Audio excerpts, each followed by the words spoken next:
दोस्तों, भगवान शिव ने बताया है कि जिस औलाद में यह तीन गुण होते हैं वह औलाद अपने माता तथा बाप को बहुत दुख देती है। तो दोस्तों, चलिए उन तीन गुणों के बारे में जान लेते हैं जिससे हम यह अनुमान लगा सके कि हमारे बच्चों तथा हमारे अंदर वे गुण हैं या नहीं। एक बार की बात है, देवर्षि नारद पृथ्वी लोक का भ्रमण करके आकाश होते हुए भगवान शिव के पास जाते हैं। तब भगवान शिव कैलाश पर्वत पर अपने नंदी के साथ विराजमान होते हैं। तभी देवर्षि भगवान शिव के पास पहुंच जाते हैं। भगवान शिव देव मुनि नारद को देखकर कहते हैं, हे देव मुनि नारद, आज आपका कैलाश पर्वत पर किस प्रयोजन से आगमन हुआ है?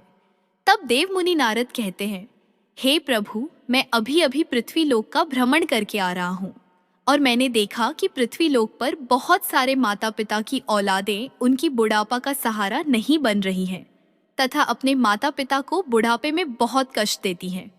तो हे प्रभु, मैं आपसे निवेदन करता हूँ कि आप मुझे बताने की कृपा करिए कि वह कौन सी औलाद होती है जो अपने माता पिता को दुख देती है।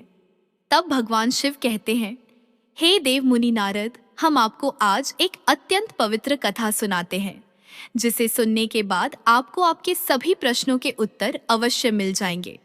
भगवान शिव कहते हैं, जो व्यक्ति इस कथा को ध्यानपूर्वक पूरा सुनता है उस व्यक्ति के बच्चे बुरी संगति से बाहर आते हैं तथा अपने माता पिता की सेवा सदैव करते हैं।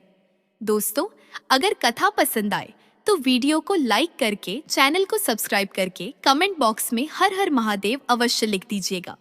तो चलिए दोस्तों, कथा को आरंभ करते हैं। प्राचीन काल की कथा प्राचीन काल की बात है। एक नगर में रामसेन नाम का राजा रहता था जिसकी एक बहुत ही सुंदर कन्या थी। रामसेन की कन्या का नाम था छाया। उसे अपने रूप पर बहुत बड़ा घमंड था। माता पिता की वह शुरू से ही लाडली बेटी थी, इसलिए पूरी स्वतंत्रता के साथ खेली कूदी और बड़ी हुई। उसे इस बात का भी अभिमान था कि वह एक राजकुमारी है। वह अपने आगे किसी को कुछ नहीं समझती थी। चलते फिरते लोगों का अपमान करती रहती थी। भगवान शिव कहते हैं, हे देव मुनि नारद, हर व्यक्ति को, बेटा हो या बेटी, जरूरत से अधिक स्वतंत्रता उन्हें बिगाड़ देती है और उन्हें बिगाड़ने में सबसे बड़ा योगदान उनके माता पिता का ही रहता है। बच्चे यदि मनमानी करने लगे तो माँ बाप को उनकी तरफदारी नहीं करनी चाहिए, बल्कि उनकी गलती पर उन्हें समझाना चाहिए। जरूरत पड़े तो डांट फटकार भी लगानी चाहिए और बच्चे भी आपकी बात तभी मानेंगे जब आपने उन्हें बचपन से समझाया होगा, उनकी हर एक गतिविधि पर नजर रखी होगी, उन्हें आदर्शों का पाठ पढ़ाया होगा, उन्हें संस्कारों से सींचा होगा। यदि माता पिता ने ऐसा नहीं किया है तो औलाद के बड़े होने पर आप उन्हें दंडित करके भी सुधार नहीं सकते। तब तो आपका समझाना भी उनको तीर के बाण की भांति चुभेगा। वह आपके वश से बाहर हो जाएंगे। राजकुमारी छाया का स्वयंवर भगवान शिव आगे कहते हैं, हे देव मुनि नारद, राजा रामसेन की कन्या के लिए जो भी रिश्ता आता तो वह अपने दुष्ट स्वभाव के चलते उसे लौटा देती थी। उसके लिए न जाने कितने रिश्ते आए और उसने सबको अपमानित करके उनकी हंसी उड़ाते हुए वहां से वापस कर दिया। राजा भी बेटी की इन हरकतों से बहुत परेशान हो चुका था। एक दिन राजा ने बेटी छाया के लिए अपने राज्य में एक स्वयंवर का आयोजन किया। कई जगह के राजकुमार, राजा महाराजा स्वयंवर में भाग लेने के लिए आए। सारे राजा महाराजा आकर अपने अपने आसन पर बैठ गए। उधर राजकुमारी छाया हाथ में माला लेकर अपनी सहेलियों के साथ राज दरबार में जा रही थी। छाया अपनी सुंदरता के घमंड में भरी हुई थी। सभी राजकुमारों को गौर से देखती हुई आगे को बढ़ने लगी। वह जिस भी राजकुमार के सामने पहुंचती थी उसी की किसी न किसी बात पर खिल्ली उड़ाती और आगे बढ़ जाती। सभा के बीच राजकुमारी की बातों से अपमानित होकर वे राजकुमार राजसभा से उठकर चले जाते। राजकुमारी एक मोटे से राजकुमार के सामने पहुंची। वह उस मोटे राजकुमार की हंसी उड़ाती हुई अपनी सहेलियों से बोली, हे सहेली, देखो तो इन महाशय को, इनका शरीर कैसा लग रहा है, जैसे किसी ने आटे का बोरा रख दिया हो। उसके शरीर की बनावट पर वह काफी देर तक हंसी उड़ाती रही। वह राजकुमार राजकुमारी की बातों से लज्जित होकर दरबार से चला गया। इसी तरह राजकुमारी फिर अगले राजकुमार के पास पहुंच गई। वह राजकुमार देखने में कुछ लंबा था। राजकुमारी छाया ने अपने कटु शब्दों से उसे भी खूब अपमानित किया। कहने लगी, देखो सहेली, यह तो कोई खंभा मालूम पड़ता है। इसे तो किसी चौराहे पर खड़ा करके इसके ऊपर मशाल लगानी चाहिए। राजकुमारी के अपशब्दों से पीड़ित होकर वह भी मुंह बनाता हुआ वहां से चला गया। एक राजकुमार की तो काफी बड़ी दाढ़ी थी। उसे देखकर राजकुमारी ठहाके मारकर हंसती हुई बोली, अरे सहेली, हमारे पिता ने तो स्वयंवर में लंबी दाढ़ी वाले बकरों को भी बुला लिया है। इसे तो मेरी झूठी भी विवाह न करे। दोस्तों, राजकुमारी उसके रंग रूप और दाढ़ी की खूब खिल्ली उड़ाती रही, परंतु उस दाढ़ी वाले राजकुमार ने राजकुमारी के लज्जित करने पर तनिक भी बुरा नहीं माना, क्योंकि वह राजकुमारी को अपना दिल दे बैठा था। वह भी दरबार से उठकर चला गया। राजा का कठोर निर्णय दोस्तों। अब तो एक एक करके राजकुमारी ने सारे राजकुमारों को बेइज्जत करके नापसंद कर दिया। यह बात छाया के पिता रामसेन को बहुत बुरी लगी। राजा साहब सोचने लगे, इस लड़की ने तो हमारे दरबार में आए हुए हमारे सारे मेहमानों को बेइज्जत किया है। इस लड़की को इसकी दुष्टता का दंड अवश्य मिलेगा। गुस्से में राजा ने भरे दरबार में यह घोषणा कर दी कि भाइयों, मैं अपनी बेटी की ऐसी हरकत के लिए आप सबसे क्षमा मांगता हूँ, पर आज मैं सबके सामने यह घोषणा करता हूँ कि इस कन्या का विवाह अब मैं किसी राजकुमार से न करके किसी भिखारी के साथ करूंगा, जो रोज भीख मांगकर ही अपना पेट पालता होगा, और उसके साथ रहकर यह भी भीख मांगकर खाएगी तो इसे अपनी करनी पर पछतावा जरूर होगा। राजा की ऐसी घोषणा सुनकर दरबार में बैठे सभी राजकुमारों ने राजा की बहुत प्रशंसा करी। सभी कहने लगे कि राजा साहब, ऐसी असभ्य एवं असंस्कारी कन्या के साथ ऐसा ही होना चाहिए। इतना कहकर वे सब राजकुमार राजा के दरबार से चले गए। छाया का विवाह एक भिखारी से। तभी वहां से एक भजन गाता हुआ भिखारी गुजरा। भिखारी की आवाज सुनकर राजा ने अपने नौकर को भेजकर उस भिखारी को अपने दरबार में बुला लिया। उस भिखारी की बहुत ही दयनीय दशा थी। मैले कुचले फटे पुराने वस्त्र पहने था। उसके हाथ में एक लाठी थी, लंबी सी दाढ़ी थी। भिखारी राजा के सामने जाकर खड़ा हो गया और अपनी मधुर आवाज में कुछ गीत गुनगुनाने लगा। भिखारी का मधुर गीत सुनकर राजा बहुत प्रसन्न हुआ। प्रसन्न होकर राजा ने भिखारी से कहा, हम तुम्हें इनाम के रूप में अपनी बेटी सौंप रहे हैं। आज से यह तुम्हारी पत्नी है। तुम इसे अपने साथ ले जाओ और जैसे भी रूखा सूखा बन पड़े स्वयं खाना और इसको भी खिलाना। दोस्तों, अपने पिता रामसेन का ऐसा कठोर निर्णय सुनकर छाया बहुत दुखी थी कि उसके पिता ने यह क्या कर डाला। पहले तो उसने भिखारी के साथ जाने से साफ इनकार किया, पर राजा का ऐसा ही आदेश था, इसीलिए उसे विवश होकर भिखारी के साथ जाना पड़ा।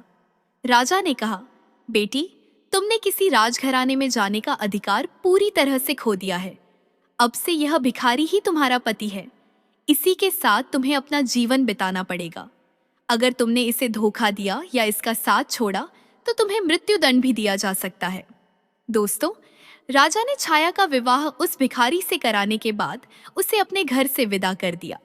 छाया रोती चिल्लाती, छाती पीटती हुई भिखारी के साथ चली गई। भिखारी उसे लेकर खुशी खुशी एक जंगल में लेकर चला गया। उस जंगल में उसकी एक अत्यंत सुंदर कुटिया थी। उस कुटिया के पास में वह भिखारी एक आम का पेड़ लगाया था। उस पेड़ पर बहुत सारे आम पके हुए थे। तब राजकुमारी ने बाहर जाकर देखा तो एक बहुत बड़ा और सुंदर खेत था। छाया ने उस भिखारी से पूछा कि यह खेत किसका है, तो भिखारी ने जवाब दिया कि हे राजकुमारी, मैंने ऐसा सुना है कि यह खेत उसी दाढ़ी वाले राजकुमार का है जिसे तुमने अपने स्वयंवर में दाढ़ी वाला बकरा कहकर अपमानित किया था। पर आपका दुर्भाग्य देखिए, बदकिस्मती से मैं भी आपको उसी दाढ़ी वाले की तरह लंबी दाढ़ी वाला मिला हूँ। अगर तुम उस दाढ़ी वाले से विवाह कर लेती तो आज इस खेत की तुम स्वयं मालकिन होती, पर अब पछताने से कोई फायदा नहीं है। अब तो तुम्हें मुझ जैसे भिखारी के साथ ही जिंदगी भर रहना है। पछतावा और बदलती किस्मत। दोस्तों, फिर कुछ दूर आगे चलने पर राजकुमारी छाया को सुंदर फल फूलों से लदा हुआ एक बाग दिखाई दिया। छाया ने कहा, थोड़ी देर इस बाग में ठहरकर विश्राम कर लेते हैं। यह बाग किसका है? बड़ा ही सुंदर है। भिखारी ने उत्तर दिया, राजकुमारी जी, यह बाग भी उसी दाढ़ी वाले बकरे का है जिसका तुमने अपमान किया था। इसलिए अति शीघ्र विश्राम करके यहाँ से निकल चलो, वरना उस दाढ़ी वाले राजकुमार को पता चल गया तो वह हमें अपमानित करके भगा देगा। सोचो, अगर तुम मुझसे विवाह कर लेती तो यह बाग भी तुम्हारा होता और तुम्हें मुझ भिखारी के साथ नहीं आना पड़ता, पर तुम्हारा घमंड ही तुम्हें यहाँ ले आया है। तब दोस्तों, भगवान शिवदेव मुनि नारद से कहते हैं। इस प्रकार वे बातें करते हुए दोनों आगे को बढ़ते हुए चले गए। कुछ दूर आगे जाने पर वह एक बहुत सुंदर नगर में पहुंचे। ऐसा लग रहा था जैसे वह नगर किसी राजा की राजधानी हो। छाया ने पूछा, यह नगर किस राजा का है? भिखारी ने उत्तर दिया, हे प्रिय, यह नगर मेरी नजर से तो एक राजा का है, पर आपकी नजर से तो यह नगर उसी दाढ़ी वाले बकरे का है जिसे तुमने भरी सभा में बेइज्जत किया था। सोचो, अगर तुमने उससे शादी कर ली होती तो तुम इस नगर की रानी होती। हजारों दास दासियां तुम्हारी सेवा करती, पर तुमने अपने रूप के घमंड में आकर अपनी किस्मत फोड़ ली और मुझ भिखारी के साथ विवाह करके तुमने अपनी जिंदगी को दुखों में ढकेल दिया है।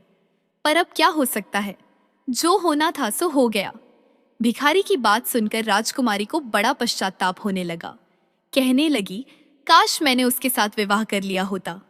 भिखारी ने छाया के मुख से ऐसी बातें सुनकर नाराज होते हुए कहा, राजकुमारी, खबरदार, जो अब तुमने दूसरे पुरुष के बारे में सोचा भी, अब तो तुम केवल मेरी पत्नी हो और मैं ही तुम्हारा पति हूँ। अब महलों के सपने देखना छोड़कर तुम्हें मेरे साथ मेरी झोपड़ी में रहना चाहिए। दोस्तों, इतना कहकर भिखारी राजकुमारी छाया को अपनी झोपड़ी के पास ले गया, जो राजा के उस नगर से कुछ दूर एक तालाब के किनारे बनी हुई थी। झोपड़ी देखकर छाया को बड़ा क्रोध आया। कहने लगी, यह कितनी बेकार सी झोपड़ी है, मैं इसमें कैसे रह पाऊंगी? इसमें रहकर मेरा दम घुट जाएगा। मैं बहुत बड़े महलों की रहने वाली हूँ, इस छोटी सी झोपड़ी में मेरा गुजारा कैसे होगा? भिखारी बोला, राजकुमारी, अब आज से यही झोपड़ी तुम्हारा नया घर है और इसी में तुम्हें रहना पड़ेगा। छाया ने पूछा कि यहाँ पर तुम्हारा कोई नौकर चाकर नहीं दिखाई दे रहा है, झोपड़ी की साफ सफाई कौन करेगा? भिखारी ने कहा, हे राजकुमारी, यह तुम क्या कह रही हो? मैं कोई राजा नहीं हूँ, न कोई राजा का बड़ा अधिकारी या कर्मचारी हूँ जो मेरे पास नौकर चाकर होंगे। मैं तो खुद एक भिखारी हूँ, मैं तो नौकरों से भी बहुत गया गुजरा हूँ। झोपड़ी का सारा काम अब तुम्हें और मुझे ही करना है। चलो, अब तुम पहले झोपड़ी की साफ सफाई करो, फिर मेरे लिए खाना बनाओ। मुझे बहुत भूख लगी है, चलते चलते मैं थक चुका हूँ। कर्म और दंड तब भगवान शिव देव मुनि नारद से कहते हैं। छाया को भोजन बनाना तो आता ही नहीं था, इसीलिए भिखारी और राजकुमारी ने मिलकर उल्टा सीधा खाना बनाया और खाकर दोनों सो गए। दूसरे दिन भिखारी ने राजकुमारी को जगाया और घर का सारा काम करने को कहा। राजकुमारी पूरे दिन काम करती रही और भिखारी की डांट फटकार सुनती रही। 2-4 दिन इसी तरह बीत गए। घर में जो कुछ खाने को था वह भी खत्म हो गया। भिखारी बोला, प्रिय, अब खाने को तो कुछ बचा भी नहीं। जो कुछ मैं मांगकर रखा था वह सब खत्म हो चुका है। आगे की जीविका चलाने के लिए हमें कुछ काम करना पड़ेगा। एक काम करो, मैं तुम्हें इस आम के पेड़ से आम तोड़कर टोकरी में भरकर दे दूंगा। तुम उस आम को बाजार में ले जाकर बेच कर आना। राजकुमारी ने आश्चर्य से कहा, मैं आम बाजार में बेचने जाऊंगी?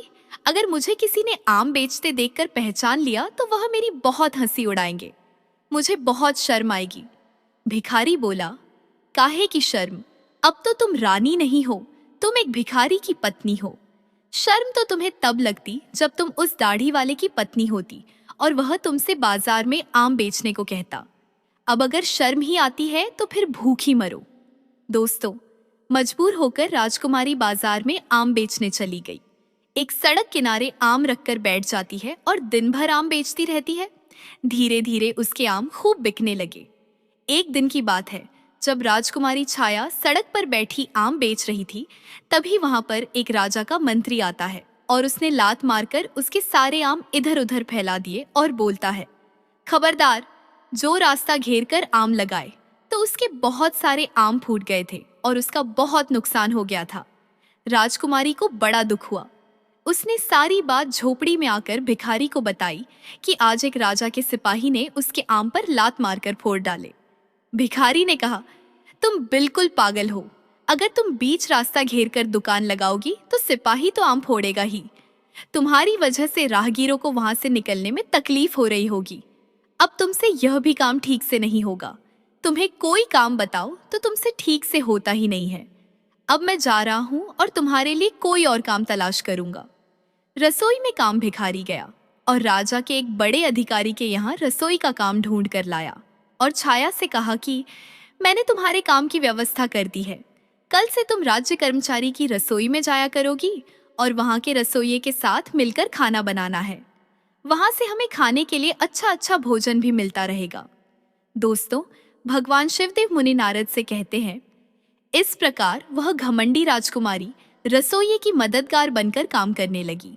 वह सुबह से शाम तक रसोइयों के साथ मिलकर काम करती और रात को बचा हुआ खाना अपने घर ले आती। इस तरह दोनों की जिंदगी अब कुछ सुकून से कटने लगी।